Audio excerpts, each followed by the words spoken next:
بسم اللہ الرحمن الرحیم الحمد للہ رب العالمین الرحمن الرحیم۔ شروع کرتی ہوں اللہ کے نام سے جو بڑا مہربان نہایت رحم کرنے والا ہے۔ الحمد للہ رب العالمین، تعریف اللہ ہی کے لیے ہے جو تمام کائنات کا رب ہے۔ الرحمن الرحیم، رحمان اور رحیم ہے۔ مالک یوم الدین، یوم جزا یعنی قیامت کے دن کا مالک ہے۔ ایاک نعبد و ایاک نستعین، ہم تیری ہی عبادت کرتے ہیں اور تجھ سے ہی مدد مانگتے ہیں۔ اہدنا الصراط المستقیم، ہمیں سیدھا راستہ دکھا۔ صراط الذین انعمت علیہم، ان لوگوں کا راستہ جن پر تمہیں انعام فرمایا۔ غیر المغضوب علیہم ولا الضالین، نہ معتوب ہوئے نہ بھٹکے ہوئے نہیں ہوئے۔ آمین۔ آج میں آپ لوگوں کے سامنے سورہ فاتحہ ترجمہ، اس کی فضیلت اور اس کی تفسیر کو بیان کرنے جا رہی ہوں۔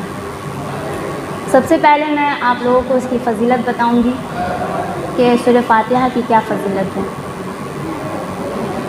سورہ فاتحہ کے معنی ہوتے ہیں شروعات، آغاز، اور اسے کئی ناموں سے جانا جاتا ہے۔ ام القرآن، سبع مثانی، القرآن الکریم اور الشفا۔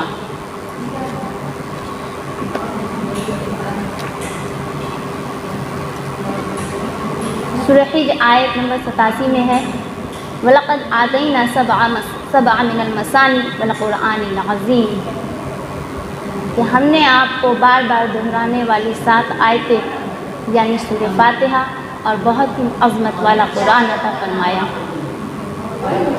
اس میں جو ہے اس کا مطلب یہ ہے کہ ہم نے بار بار دہرانے والی آیتیں یعنی 7 آیتیں جو سورہ فاتحہ ہیں۔ نماز میں بھی سورہ فاتحہ جتنی دہرائی جاتی ہے اس کے علاوہ اور کوئی سورہ نہیں دہرائی جاتی۔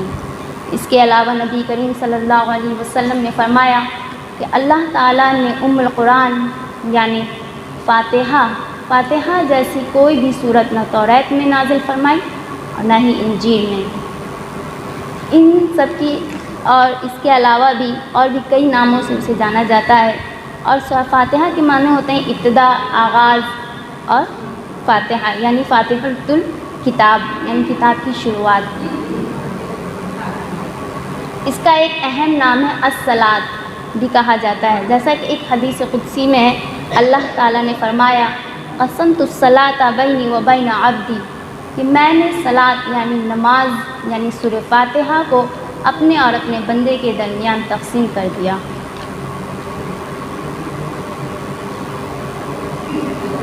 کیسے تقسیم کیا کہ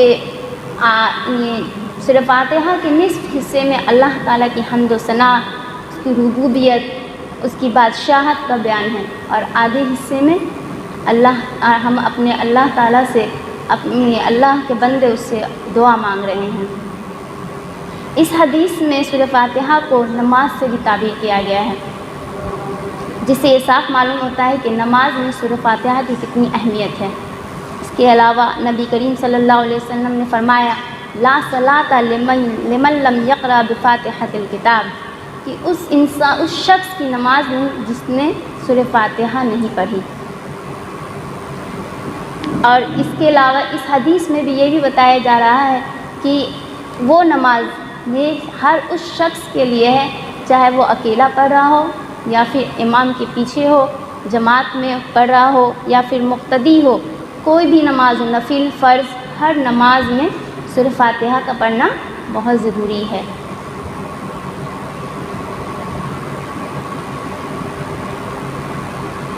اس کے علاوہ ایک حدیث ہے کہ عبداللہ بن عباس فرماتے ہیں کہ ایک دن نبی کریم صلی اللہ علیہ وسلم کے پاس جبرائیل علیہ السلام بیٹھے ہوئے تھے۔ آپ نے ایک زوردار آواز سنی تو انہوں نے فرمایا کہ یہ آسمان کا ایک ایسا دروازہ ہے جو آج سے پہلے کبھی نہیں کھلا، اور ایک فرشتہ ایسا ہے جو کبھی نہیں اترا۔ پھر اس فرشتے نے آپ صلی اللہ علیہ وسلم کو سلام کیا اور کہا کہ میں 2 نوروں کی خوشخبری دے رہا ہوں، اور کہا کہ یہ 2 نوریں صرف آپ کو ہی دی جا رہی ہیں، اس کے علاوہ کسی نبیوں کو نہیں دی گئی۔ ایک سورہ فاتحہ اور دوسری سورہ بقرہ کی آخری 2 آیات، اور کہا کہ جب بھی ان دونوں میں سے کوئی بھی کلمہ آپ تلاوت فرمائیں تو آپ جو بھی طلب کریں گے اللہ اسے عطا کرے گا۔ یہ صحیح مسلم کی حدیث ہے۔ اب میں شروع کرتی ہوں آیت۔ الحمدللہ رب العالمین، تمام تعریف اللہ کے لیے جو تمام جہانوں کا رب ہے۔ الحمد میں الف لام استغراق اور اختصاص، یعنی صرف اور صرف اللہ کے لیے خاص ہے، اس کے علاوہ کوئی تعریف کے لائق نہیں۔ ہمارے اندر جو بھی حسن، جو بھی خوبی، جو بھی چیزیں ہیں ہمارے اندر، وہ کس نے دیا ہمیں؟ اللہ تعالیٰ نے۔ اس لیے صرف اور صرف تعریف کے لائق کون ہے؟ اللہ ہے، اس کے علاوہ کوئی نہیں ہمارے اندر کوئی۔ اور اب وہ بھی جو بھی، اس لیے تعریف کا صرف اور صرف مستحق اللہ تعالیٰ۔ اللہ یہ ذاتی نام ہے، اور یہ اللہ، یہ جو نام ہے یہ کسی اور کے ساتھ خاص نہیں ہے، کسی اور کے لیے استعمال نہیں کیا جا سکتا۔ صرف اور صرف یہ کون ہے مستحق؟ اللہ تعالیٰ ہے۔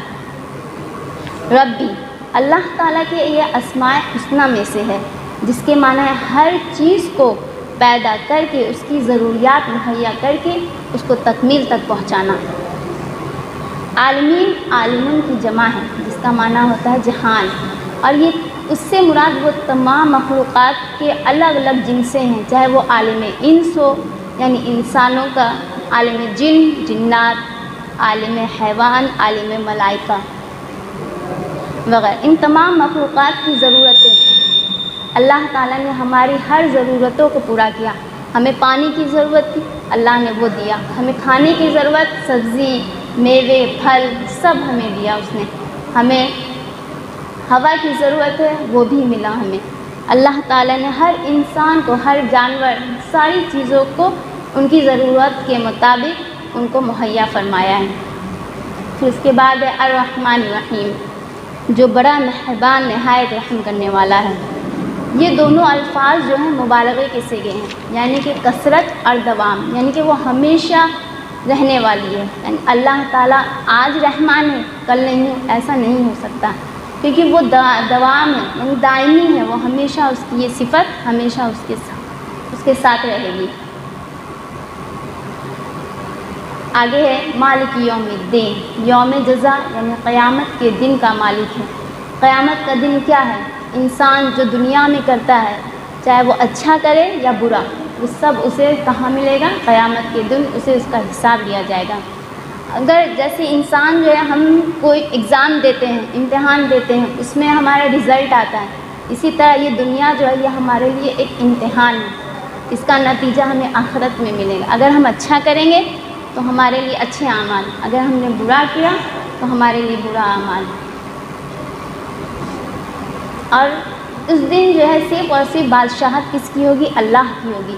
انسان کے پاس آج عارضی طور پر بادشاہت ہے، انسان کے پاس آج عارضی طور پر بادشاہت ہے، لیکن آخرت میں وہ صرف دائمی طور پر ہوگا بادشاہت۔ انسان کے پاس جو ہے وہ دنیا میں جو بھی کرے سب اللہ تعالیٰ دیکھ رہا ہے، جیسے کہ اللہ تعالیٰ نے فرمایا یوم لا تملک نفس لنفس شیئا والامر یومئذ للہ۔ اس دن کوئی ہستی کسی کے لیے اختیار نہیں رکھے گی، سارا معاملہ اللہ کے ساتھ ہوگا۔ آگے ہے ایاک نعبد و ایاک نستعین، ہم صرف تیری ہی عبادت کرتے ہیں اور تجھ سے ہی مدد مانگتے ہیں۔ ہم یہاں عبادت کے معنی جو ہے یہ ہوتی ہے پوجا، پرستش، عبادت، فرما برداری، اس کی غلامی۔ انسانوں کی غلامی نہیں، یہ صرف اللہ کی غلامی۔ انسانوں کی غلامی کر کے انسان کو کیا ملتا ہے؟ کچھ نہیں، لیکن اللہ کی وہ غلامی کرے تو اسے اس کا بدلہ ملے گا۔ اسی طرح ہے یعنی ہم تیری ہی پرستار ہیں، یعنی ہم تیری ہی عبادت کرتے ہیں مولا، ہم تیرے ہی آگے اپنا سر جھکاتے ہیں، اپنا ہاتھ پھیلاتے ہیں، ہم تجھ سے ہی دعا مانگتے ہیں۔ اور ہماری جو بھی مشکلیں ہیں، جو بھی ہمیں مصیبت ہے، ہم کس کے آگے ہاتھ پھیلاتے ہیں؟ اللہ کے آگے، کیونکہ اس کے علاوہ ہماری کوئی مرادیں پوری کرنے والا نہیں۔ انسانوں کے آگے ہاتھ پھیلانے سے کچھ نہیں ملتا۔ اس کے آگے ہے اہدنا الصراط المستقیم، ہمیں سیدھی راستہ اور سچی راہ دکھا۔ اس آیت میں ہم اللہ تعالیٰ سے ایک دعا مانگ رہے ہیں کہ اے اللہ ہمیں سیدھے راستے پر چلا، سچے راستے پر چلا، تاکہ ہم اس پر چل کے تیری خوشنودی حاصل کر سکیں، تیری رضا حاصل ہو سکے۔ یہ صراط مستقیم جو ہے یہ وہی اسلام ہے جو نبی کریم صلی اللہ علیہ وسلم نے ہم لوگوں کے سامنے، دنیا کے سامنے پیش فرمایا، اور جو اب ہمیں قرآن اور احادیث صحیحہ میں موجود ہے۔ اس کے آگے ہے صراط الذین انعمت علیہم غیر المغضوب علیہم ولا الضالین، ان لوگوں کا راستہ جن پر انعام نازل ہوا، ان کا نہیں جن پر غضب کیا، یعنی کہ جو جان بوجھ کر حق کو پہچان کر بھی انہوں نے اس پر عمل نہیں کیا، اور نہ گمراہیوں کا، یعنی وہ لوگ جو جہالت کے سبب راہ حق سے بھٹک گئے۔ یہ آیت جو ہے صراط مستقیم کی وضاحت کر رہا ہے، یعنی کہ ہم نے اللہ سے دعا مانگی کہ اے اللہ ہمیں سیدھے راستے پر چلا، تو یہ آیت اس راستے کی وضاحت کر رہا ہے کہ کون سا راستہ، یعنی وہ راستہ جس پر تو نے ان لوگوں کا راستہ جن پر تو نے انعام فرمایا، یعنی کہ جو سیدھے راستے پر چلے، جو آج شہداء، انبیاء، صدیقین یہ لوگ ہیں، جیسے کہ سورہ نساء کے آیت نمبر 69 میں بیان کیا جا رہا ہے وَمَن يُطِعِ اللَّهَ وَالرَّسُولَ فَأُولَٰئِكَ مَعَ الَّذِينَ أَنْعَمَ اللَّهُ عَلَيْهِم مِّنَ النَّبِيِّينَ وَالصِّدِّيقِينَ وَالشُّهَدَاءِ وَالصَّالِحِينَ وَحَسُنَ أُولَٰئِكَ رَفِيقًا، اور جو لوگ اللہ اور اس کے رسول کی اطاعت کرتے ہیں وہ قیامت کے روز ان لوگوں کے ساتھ ہوں گے جن پر اللہ نے انعام کیا، یعنی انبیاء، صدیقین، شہداء، صالحین، اور ان لوگوں کی اطاعت رسول صلی اللہ علیہ وسلم ہی کا راستہ ہے، نہ کہ کوئی اور راستہ۔ اب ہے مغضوب علیہم، یعنی جن پر اللہ کا غضب نازل ہوا، اس سے مراد یہودی، جنہوں نے جانتے بوجھتے بھی اللہ کا غضب اپنے اوپر لیا انہوں نے، اور پھر ہے ضالین یعنی گمراہی، جس سے مراد نصارہ یعنی عیسائی۔ صراط المستقیم پر چلنے کی خواہش رکھنے والوں کے لیے ضروری ہے کہ وہ یہودی اور نصارہ کی طرح گمراہیوں سے بچیں۔ یہود کی بڑی گمراہی یہ تھی کہ وہ جانتے بوجھنے کے باوجود صحیح راستے پہ نہیں چلے، اور ان آیت الہی میں تبدیلی کی ان لوگوں نے، توریت میں انہوں نے تبدیلی کی، قرآن میں آج تک تبدیلی کسی نے نہیں کی، وہ جیسا اترا تھا ویسا ہم تک موجود ہے، لیکن توریت اور انجیل میں تبدیلی کی گئی، اس کے ورق پھاڑ دیے گئے، اس کے ورقوں کو ادھر سے ادھر کر دیا گیا، ساری آیتوں کو بدل دیا گیا۔ آیت الہی میں اور حلیہ یعنی اندازہ لگاتے تھے وہ لوگ، اندازہ لگانے سے وہ لوگ گریز نہیں کرتے تھے، اسی لیے اللہ کا غضب ان پر نازل ہوا۔ دوسرا، اور انہوں نے حضرت عزیز علیہ السلام کو ابن اللہ یعنی اللہ کا بیٹا قرار دیتے تھے۔ پھر نصارہ کی بڑی گمراہی یہ تھی کہ انہوں نے حضرت عیسیٰ علیہ السلام کی شان میں انہوں نے گستاخی کی، اور انہیں اللہ کا بیٹا اور 3 خداؤں میں سے ایک خدا قرار دیا۔ لیکن آج افسوس کی بات یہ ہے کہ امت محمدیہ بھی انہی سب گمراہیوں میں پڑی ہوئی ہے، اور اسی وجہ سے وہ دنیا میں ذلیل و رسوا ہو رہے ہیں۔ آج ہم مسلمانوں کے ساتھ کیا ہے، ہم کون سا اچھا کام کرتے ہیں؟ کچھ نہیں۔ ہم کس کے امتی ہیں؟ محمد صلی اللہ علیہ وسلم کی۔ انہوں نے جو ہمیں بتایا، جو سکھایا دنیا کو، ہم اس پہ عمل کرتے ہیں؟ نہیں۔ تو ہمارے ساتھ کیا ہوگا؟ ہم بھی تو ذلیل و رسوا ہوں گے۔ ہو رہا ہے آج مسلمان ذلیل و رسوا ہو رہا ہے، اسی لیے ہم سب اللہ سے دعا کرتے ہیں کہ اللہ ہمیں توفیق دے کہ ہم سیدھے راستے پر چلیں اور گمراہی سے بچیں، تاکہ آخرت میں ہمارا بول بالا ہو۔ آمین۔ سورہ فاتحہ کے آخر میں نبی کریم صلی اللہ علیہ وسلم نے آمین کہنے کی بہت اہمیت اور فضیلت بتائی ہے۔